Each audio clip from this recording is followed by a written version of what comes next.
আসসালামু আলাইকুম রিয়ান ভাই, এদিকে আসেন। একটা ইফতারের দোকান কত টাকা হইতে পারে? একটা ইফতারের দোকান 5-4। দেখি আপনার কথা সত্যি হয় কিনা। এই পুরা ইফতারের দোকানটা কত টাকা বলে দেখি। আসসালামু আলাইকুম, রোজা রাখছেন তো? আপনার নামটা কি? আমার নাম মোহাম্মদ ফজল উদ্দিন। মোহাম্মদ ফজল উদ্দিন। আচ্ছা, এই ইফতারের দোকানটা সম্পূর্ণ আমি কিনতে চাই, কত টাকা হলে দিবেন আমাকে বলেন। হ্যাঁ, তো 7,000। কম বেশ হবে কিনা? ফিক্সড। ভাই আপনি একটু গণেন তো কত টাকা। 3, 4, 5, 6, 7। হ্যাঁ 7, ঠিক আছে। কত টাকা? 7,000। আপনার নাম? মেহেদী হাসান। আমার ভিডিও দেখেন? জি ভাইয়া। আপনার পক্ষ থেকে এটা ওনাকে দেন, ঠিক আছে? এখন কি সব মাল আমার, সব মাল আমার। এবার আমরা একটা ইফতারের দোকান, এটা আপনি রাখেন। হ্যাঁ, কিনে ফেললাম। এখন কি লস হয়েছে নাকি?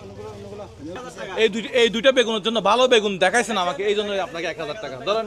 আপনি এখন আপাতত প্যাকেট করে দেন, আমরা এগুলো আশেপাশে যারা আছে সবাইকে দিয়ে দেবো।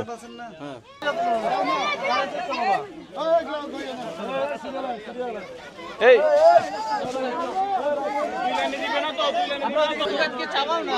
নাও।